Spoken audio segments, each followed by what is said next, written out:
Welcome back, everyone, to It's Last Call. Last Call at the Alcohol, only on the lastcallpodcast.com. And join us here on the line. Well, when Cam Steed says you got to watch out for this kid, I take notice. And when even people are comparing him to, dare I say, Ben Askren and Tyron Woodley, like, ooh, that's high praise, but he might even surpass them here. I give you 2026 NCAA third place as a redshirt freshman and also undefeated in Real American Freestyle Wrestling.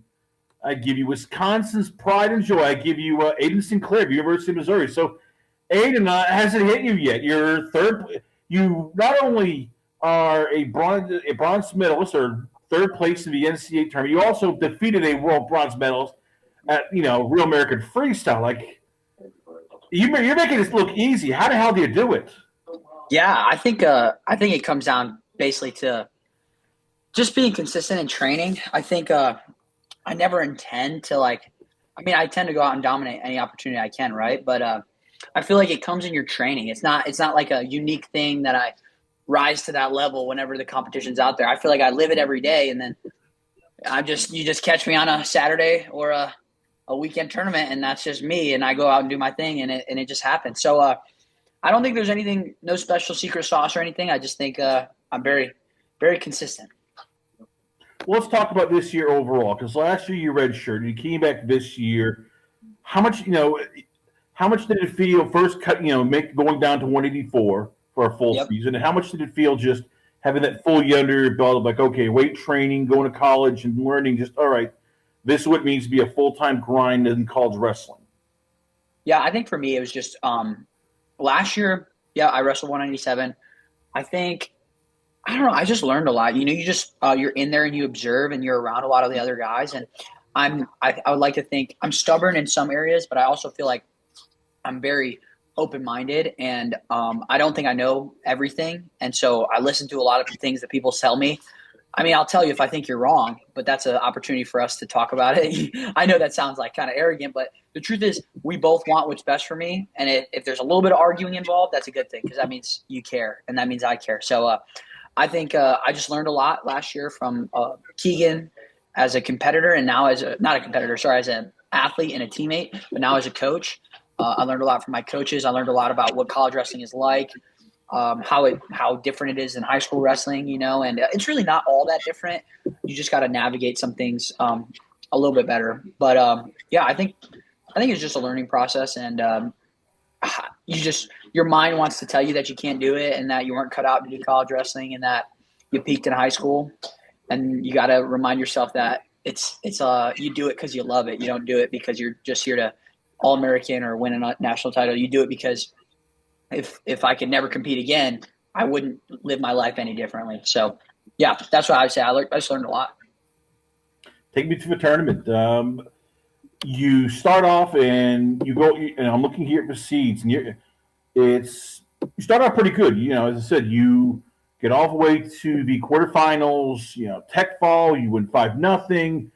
What happened in the Ferrari match? Because I know that it probably eats you, and you bounce back great. But when you look back at that match, like what went wrong? What do you look at and go, okay, this I could have fixed. This I'll do differently next time? Yeah, I think for me, it's just really being patient and not getting overextended. I don't love it when guys turn matches into shootouts, because that's kind of when you can, if you're the better wrestler, that sometimes then that's when you can lose. If they keep points, keep it really low scoring. So for me, I just think navigating that a little bit better. Obviously shot finishes. I got to the leg maybe six or seven times. I got to the leg a bunch, and I just feel like I need to finish those attacks. It's pretty simple.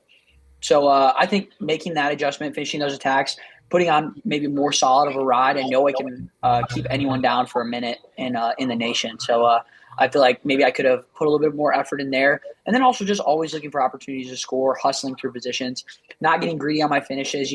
I really wanted that takedown in overtime, and I think I rushed, and I kind of left my foot out for him to pass, And so I knew that was what he's looking for, and I felt like maybe if he was a little bit more patient, if we went into rideouts, I'm fully confident that I was going to win.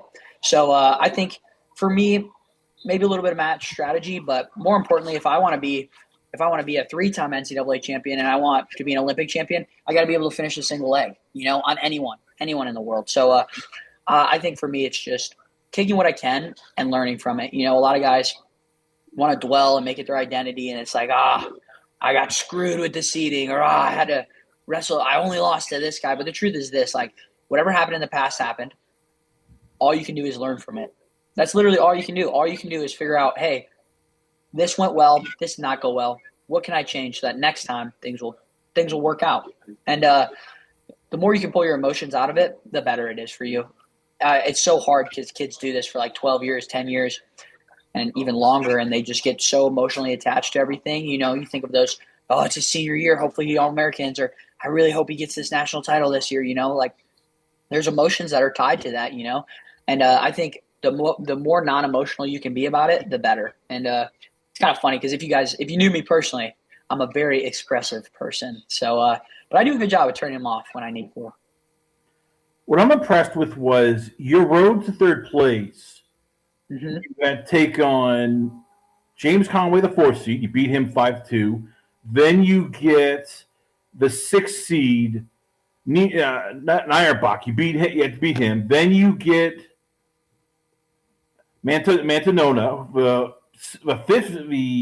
5th seed. You beat him. Yep. And then Caleb Campos, who was one of the darlings of a tournament, you tech fall him, majority decision, 17-4. I mean, when you look at that stretch, was that probably the best sort of wrestling you were doing? In that every guy that you were taking on, it's almost you're improving on. All right, I beat this guy by 3. Now I beat the next guy by 5. Next guy by 8, and then 13. I mean, it was almost like you were just every time the level got up, you took it to the next slow. Like how do you look back and go, man, that's pretty freaking impressive? No, honestly, I don't. I think I feel like I'm definitely personally more of a critical person of my wrestling. Like I'm trying to find areas that I can improve at all times. But no, I guess I remember thinking that it was going to be tougher. I mean, naturally, it's going to be hard on the backside. You wrestle 2 times as many matches as anyone. So 1 match on the front side is 2 matches on the backside. So I thought, maybe there was going to be some challenges, but I also thought, what better way to do this? I get to be on this backside. I get to score some points for my team. My team needs it. We need those team points. I want us to finish as high as possible. I have team goals for us. We have a team GPA, and we also have team NCAA goals. We want to be top 5. We want to be that number 1 team, and we can't have guys just getting on the backside and not giving it their best. So for me, I think I was really good at compartmentalizing how I felt about not being able to achieve, lifelong goal. And I think I was able to put it to the side and go have fun and enjoy what I got to do.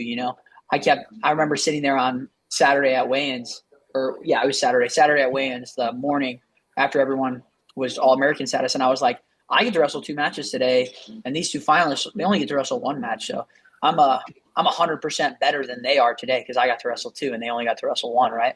So I did double the amount of work as them. So I was sitting there thinking about that a little bit, but no, I think for me, it's just whatever happened in the past doesn't matter. Whatever is going to happen in the future doesn't really matter. You just got to really focus on being present. And I think I was present every match. My coaches did a good job of taking care of me. That was one of the most important things. And I just had fun. It was really fun on the backside. I really didn't feel much pressure. I didn't feel a lot of pressure the whole tournament. I feel like I've gotten a lot better at being able to wrestle when it's high stakes. But I've been in those positions a lot, so I've had a lot of practice.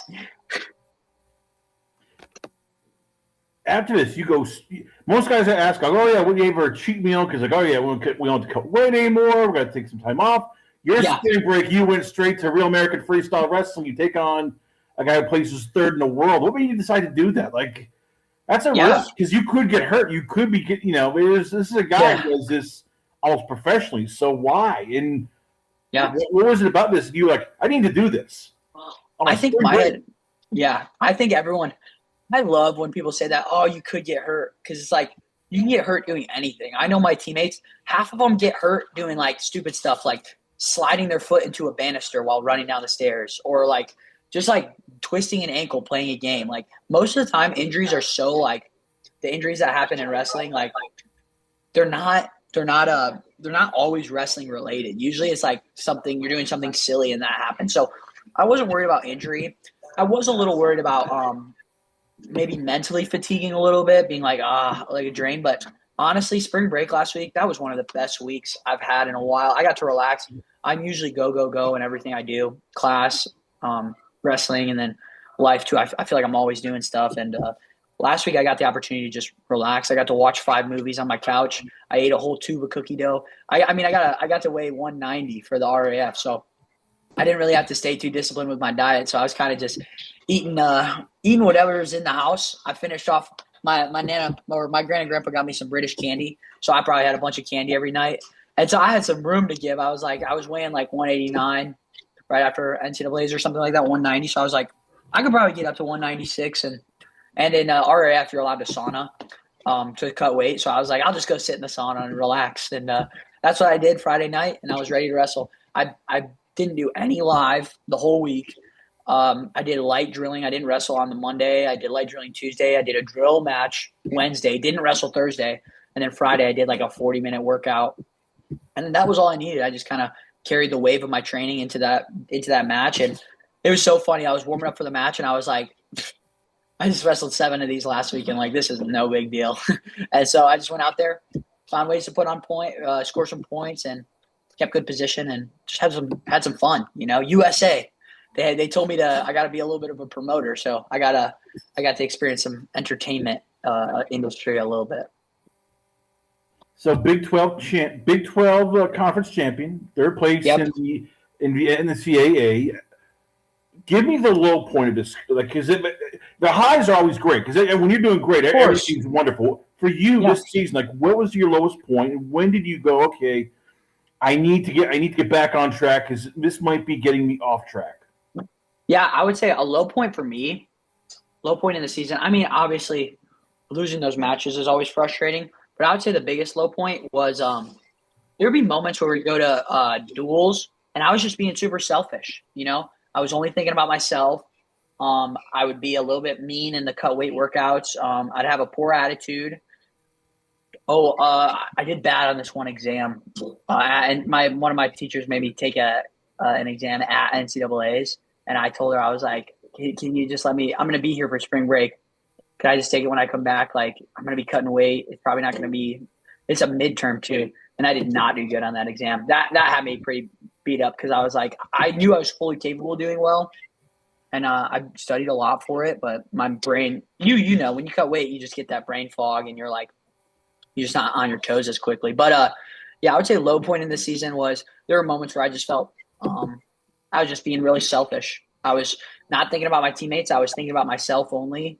I'd go into workouts and I'd be like, why isn't this person wrestling with me? Or I'd get all hoity-toity and just kind of uptight. And I think it was probably stemming from a fear of not being able to reach my goals, or not feeling cared about. But those were all just, I feel like, deception.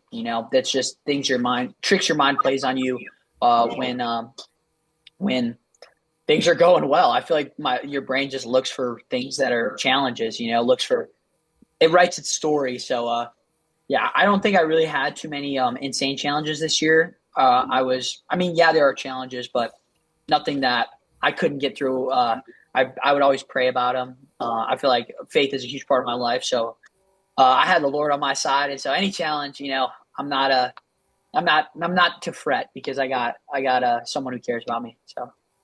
Speaking of care, so you care about Missouri. Why vote? Why did they get you? Because you were recruited by everybody: Penn State, Iowa, Cornell. I know Oklahoma State were probably sniffing around. Why them? Because again, you were undefeated in high school for 2 years. Yep. You were the Wisconsin Wrestler of the Year. Like, what was it about a school all the way down south in Missouri that made you go, you know what? You're my team. You are the team we're going to.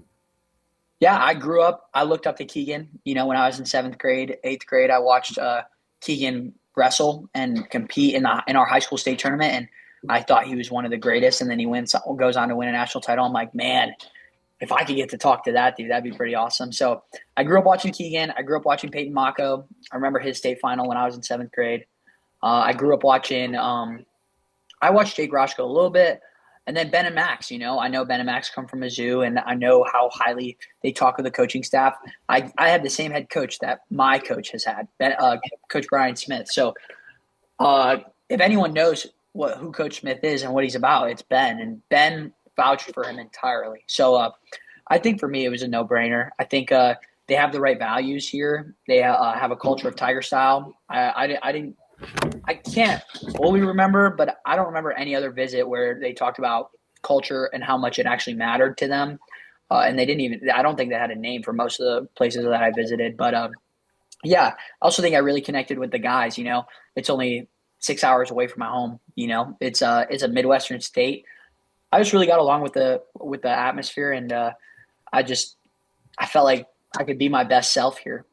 So I was like – I remember – who was I talking to? I don't remember who I was talking to, but I remember the day I was like, yeah, Mizzou's the place I got to go, because I'm always going to regret if because I was thinking about going to Stanford. I remember those were like my final two, and I was like, I'm always going to regret. I'm going to have my career forever and the degree or whatever, but I'm always going to regret if I couldn't have achieved my wrestling goals, because I chose to follow either someone else's advice or what someone else wanted for my life, or chose to follow like academics. So you talk about faith. How tough is that when, especially now? Yeah, what wrestling's about. For better or for worse, it's trying to get one to the entertainment. Most people I know who are very religious, very Christian, you live by different principles. Now it's 100%. They want you to be more of a trash talker, showboater. Hey, they mix in that UFC, WWE style. How tough is that when, as you said, you're a very religious guy, very faithful Christian, and that goes against the nature of being 100%. No. Just peacock out, brag. Hey, trash. Right. Yeah, I think it says in the Bible too. I think you can boast in Christ. I think, and I always talk about this. I prayed this before NCAA's, and usually before any kind of media thing is I always pray, hey, God, look, shine a light on a good thing. Shine a light on something that I can spread the gospel. I can share your message, and shine a light on me. If me winning this tournament and I get interviewed and you shine that, and the media shines their light on me, let me be able to represent you in a full form. So, yeah, I think it is a little bit of a challenge sometimes when they want you to say certain things and do certain things. But I also think you can totally do it and always point back to Christ. I think a really good example, and I love the kid. I mean, he's my age, so he's actually more of a friend. But Bo Bassett, he does a great job of it, if you know who that is. But Bo Bassett, he's a high schooler, he's going to Virginia Tech. But if you watch any of his interviews, any of his media stuff, he always connects it back to faith. He keeps it really classy. And I would say I think maybe some people think he's arrogant and boastful, but I think he's just confident, It says, I think I mentioned this already, but it says boast in the Lord. That's what I boast in. And so for me, yeah, there's challenges, but I think if you really understand where your identity is, like I'm Aeoden Sinclair, the Christian who happens to wrestle, not the wrestler who's a Christian.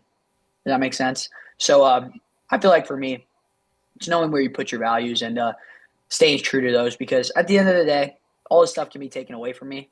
I can lose next day, tomorrow. My mom used to tell me that. She's like, she would always say this as I was leaving the house. She's like, you got to say I love you. You got to say I love you, because what if I don't see you again? Or what if that's the last thing you said to me? She would always say that to me whenever we were arguing. And I was like, you know what? You're right. So I got to take every opportunity you can and be grateful and understand that anything can be taken away from you at any moment.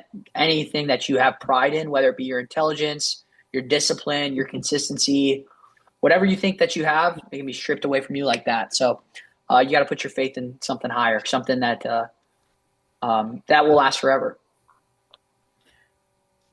Why wrestling? I mean, let's face it. It's not gonna pay the bills. You don't play wrestling. You don't. Yeah. It's not like football where Ahmad Hardy's gonna go. Oh yeah, I'm getting a check for $1 million here at Missouri to play football. Like, I'm guessing you're not saying that. You get, mat burns. You get, joints and ligaments damaged. You get dropped on your head. You get cauliflower ear. You mentally are put in places where you don't want to go. And then, but forget about the weight cutting. That's a whole different thing. But yeah, you love it. Why? What is it about wrestling that you just go, I love it so much, this is almost in my DNA? I think for me, it's a great question. I love it. You worded it well, too. That was fantastic. I can tell you got good experience. That was really good. I would say it's 100% because I love the process. You know, I've gotten that question a lot. Why choose to do this? It's hard to make a career out of it. Got to be one of the top guys in the world to even be able to do that. And I think for me, it comes back to why are you doing it?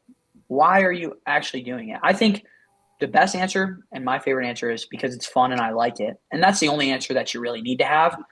But the truth is this: whatever you do in life, maybe there's going to be some explicit external reward for it, but it's what you become in the process that determines who you are. So you use the example like Ahmad Hardy getting all that money.